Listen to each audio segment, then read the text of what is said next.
Hello everyone, welcome back to study 24 with Arjun. देखो, आज का जो क्लास हम लोग कर रहे हैं वो है ग्रामर की जो सीरीज हम लोग कर रहे थे। ठीक है, तो उसी का नेक्स्ट पार्ट मॉक टेस्ट 3 आ गया है। तो जैसे हम बोले थे कि बेसिक से शुरू करके एडवांस लेवल तक करेंगे। पार्ट्स ऑफ स्पीच बेसिक, थोड़ा सा ओवरऑल पार्ट्स ऑफ स्पीच के ऊपर मॉक टेस्ट 1 था। फिर प्रोनाउन से शुरू किया है, क्लास 1 गया है। अभी जो क्लास होगा वो प्रोनाउन 2 के ऊपर होगा। अभी प्रोनाउन के लगातार क्लासेस चलेंगे, वो प्रोनाउन 6, 6, 7 तक चलेंगे। ठीक है, अभी फिक्स नहीं है, देखते हैं कितना होता है। तो प्रोनाउन 2 का क्लास 2 आज शुरू कर रहे हैं हम। तो देखो, नंबर 1 क्वेश्चन, आज मॉक टेस्ट 3 है, प्रोनाउन 2 है। ओके, तो number 1 question, the pronoun from the given sentence, identify the pronoun from the given sentence. Okay, you have to believe in yourself if you ever expect to be successful at something. इस sentence में pronoun कितना है? You है, yourself है, सभी pronoun है। अब option कौन सा होगा, ये ऑप्शन में से चॉइस करेंगे, है ना। तो योरसेल्फ, बिलीव, सक्सेसफुल, एवर। देखो, बिलीव हो गया तो वर्ब हो गया, सक्सेसफुल एडजेक्टिव हो गया। तो इस तरह से जो प्रोनाउन आ रहा है निकलकर वो है योरसेल्फ। ठीक है, बाकी वर्ड्स देख के हम लोगों को पता चल रहा है कि बाकी जो वर्ड्स है वो प्रोनाउन नहीं है, योरसेल्फ प्रोनाउन है, तो योरसेल्फ होगा यहाँ पे। Option A, yourself is the correct answer. Next, अच्छा, नेक्स्ट क्वेश्चन देखो, option 2, sorry, question 2, name the pronoun Tom gave the book to him.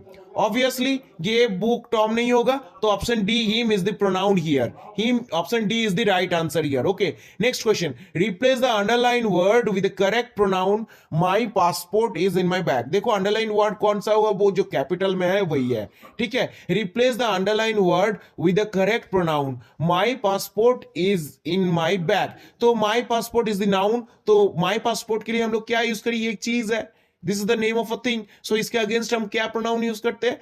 It यूज करते हैं। So it, option C, it is in my bag. Option C, it is the right answer here. Okay, next question, question number 4, replace the underline word with the correct pronoun.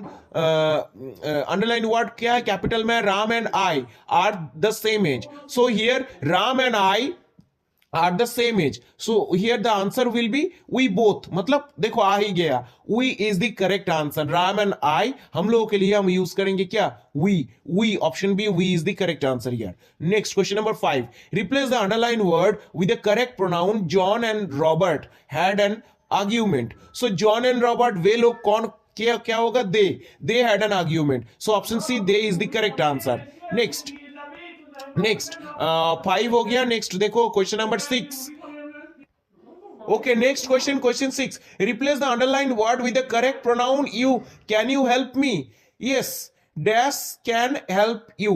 So can you help me, here the underline word is can you. Okay, you is the underline word.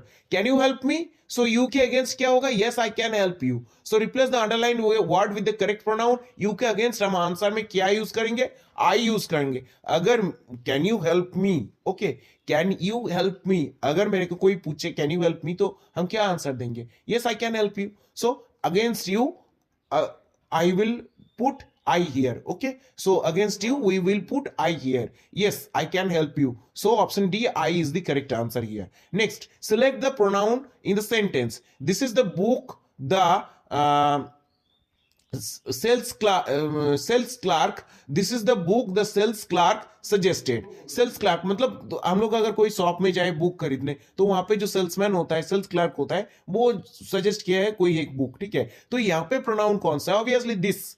देखो, suggested verb है, book noun है, the article है, तो क्या होगा? This is the correct answer. This होगा pronoun. कौन सा pronoun?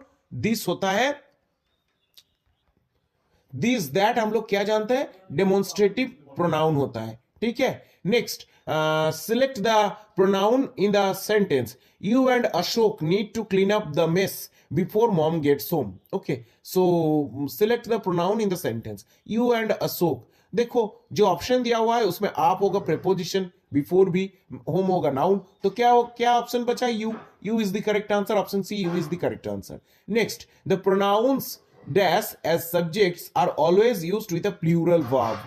okay, the pronouns dash as subjects are always use with a plural verb. So dash में देखो ऑप्शन दिया हुआ है, इन ऑप्शन में से कौन सा ऑप्शन मतलब कौन सा प्रोनाउन ऑब्वियसली सब्जेक्ट करके हम लोग यूज करते हैं प्रोनाउन को। नीचे जो प्रोनाउन दिए गए हैं अगर उसको हम सब्जेक्ट करके यूज करते हैं और उसके जो सब्जेक्ट के बाद जो वर्ब आता है वो are always used in a plural verb.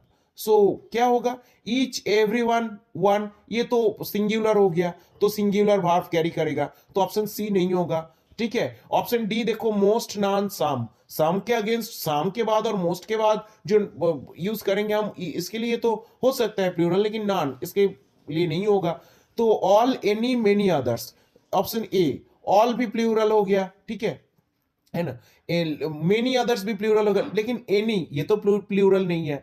So option B both मतलब दोनों, एंड फ्यू मतलब कुछ लोग, मतलब फ्यू मतलब not, it's not singular. Okay, few भी प्लूरल है, बोथ भी प्लूरल है, तो यहाँ पे option B both and few is the correct answer, क्योंकि बाकी तीनों ऑप्शन में प्लूरल सब्जेक्ट है, लेकिन क्या है उसके साथ ऑप्शन ए में एनी दिया हुआ है जो सिंगुलर होता है तो सिंगुलर वर्ब कैरी करेगा। ईच, एवरीबॉडी, वन, ये तो पूरा ही सिंगुलर है, सिंगुलर वर्ब कैरी करेगा। ऑप्शन डी में मोस्ट, सम तो प्लूरल कैरी करेगा, लेकिन नॉन जो है वो सिंगुलर कैरी करेगा। तो फिर जो ऑप्शन बी बचा उसमें बोथ और फ्यू है, तो ये दोनों ही क्या करेगा, प्लूरल वर्ब कैरी करेगा, क्योंकि दोनों का मतलब ही प्लूरल है। तो ऑप्शन बी 9 में option B both and few is the correct answer. Okay, next question number 10, which object from the personal pronoun can substitute the underlined phrase in the sentence? देखो which object form of the personal pronoun can substitute the underlined phrase in the sentence? पहले sentence पढ़ते हैं, the teacher always gives the students homework. Okay, तो underline word कौन सा हो गया, the students. ठीक है, तो ये द स्टूडेंट्स जो फ्रेज है ये अंडरलाइन है, तो इसके लिए हम मतलब कौन सा प्रोनाउन इसके लिए हम यूज कर सकते हैं, इसके सब्स्टिट्यूट में यूज कर सकते हैं। देखो, the students, the teacher always gives them, right, me नहीं होगा क्योंकि द स्टूडेंट्स प्लूरल है, the teacher always gives them, उन लोगों को देता है, तो the teacher always gives them, them होगा यहाँ पे करेक्ट आंसर। सो स्टूडेंट्स के अगेंस्ट हम लोग क्या यूज करेंगे, टीचर किसको देता है, वे लोग को देता है, स्टूडेंट लोग को देता है, तो स्टूडेंट लोगों के लिए हम क्या यूज करेंगे, them. So option see them is the correct answer here. Next 11, fill in the blank with a suitable possessive pronoun। suitable possessive pronoun blank में क्या जाएगा, देखो, the boys play with dash football, boys है तो boys अपने मतलब boys जो है वो फुटबॉल से खेल रहा है, लेकिन फुटबॉल किसका है, उन लोगों का ही है, तो बॉयज अपने लिए क्या यूज, बॉयज के लिए हम लोग क्या यूज करेंगे, देखो, the boys play with their football, है ना, तो boys play with their football, थोड़ी मतलब किसी और का चीज लेकर के वो लोग खेलेंगे, वो खुद का ही लेकर के खेलेंगे, तो the boys play with their football. ठीक है, तो option C their is the correct answer here. Next question 12, question number 12, देखो क्वेश्चन नंबर 12 में है क्या, write some pronouns that give you that you can use to refer the following noun and object.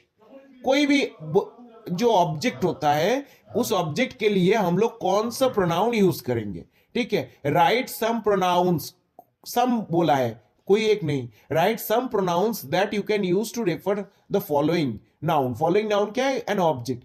An object के लिए क्या use करेंगे, देखो, this use कर सकते हैं अगर वो ऑब्जेक्ट पास है, तो अगर वो ऑब्जेक्ट दूर है तो दैट यूज कर सकते हैं, लेकिन ऑब्जेक्ट के लिए योर तो नहीं यूज कर सकते, लेकिन दिस दैट दोनों ही यूज कर सकते हैं, क्योंकि ऑब्जेक्ट एक है तो वो सिंगुलर होगा, तो दिस भी सिंगुलर, दैट भी सिंगुलर। दिस यूज करते हैं पास वाली चीज के लिए और दैट यूज करते हैं दूर वाला चीज के लिए, है ना, तो बोथ मतलब option C is the correct answer, जहां पे बोथ ए एंड बी, मतलब ऑप्शन ए एंड बी दोनों ही करेक्ट है, और ऑप्शन ए एंड बी दोनों करेक्ट कौन सा में दिया है, सी में, तो option C both A and B is the correct answer here. Okay, next question, देखो, write the correct possessive pronoun for each sentence. This apartment belongs to me and my cousin, this apartment belongs to me is my cousin, this apartment is ours. अगर हम दोनों का है, अगर खुद का अकेला होता तो माइन होता, कि अगर मेरा कजिन कोई लड़की है उसका अकेला होता उस तो हम लोग यू हर्स यूज करते हैं, लेकिन हम दोनों का है तो हम दोनों के लिए हम क्या यूज करेंगे, ours. This apartment is ours. Okay, so option C ours is the correct answer. Next question, question number 14, choose the correct reflexive pronoun. My mother often talks to dash in the kitchen. Reflexive pronoun क्या होता है, self use करके होता है ना, खुद के साथ जो होता है। तो मादर क्या होगा, हरसेल्फ होगा, खुद के साथ बात करता है जब किचन में होता है। My mother often talks to herself, option D is the correct answer. Last question देखो, हम लोग एक एक मॉक टेस्ट में 15 कर करके कर रहे हैं। तो लास्ट क्वेश्चन आज का क्या है, choose the right pronoun. Do you like Apple. क्या तुम एप्पल पसंद करते हो? यस आई लव इट, क्योंकि एप्पल ही दिया हुआ है, एप्पल्स नहीं है। अगर एप्पल्स होता तो हम दे भी यूज कर सकते थे, लेकिन yes I love it, apple एक चीज है, this is the name of a thing, this is the name of a fruit. तो इसके अगेंस्ट हम क्या यूज करेंगे, ईट यूज करेंगे। Yes I love it, so apple के लिए क्या यूज करेंगे, ईट यूज करेंगे। Yes I love it, so option C it is the correct answer here. Okay, तो 15 क्वेश्चन आज भी कर लिए हैं। इस तरह से प्रोनाउन के साथ साथ हम लोग आगे बढ़ेंगे। प्रोनाउन का और भी बहुत सारा मतलब फॉर्म में क्वेश्चन आएगा, और ये तो बेसिक से हम शुरू किए हैं, ये एडवांस लेवल तक जाएगा।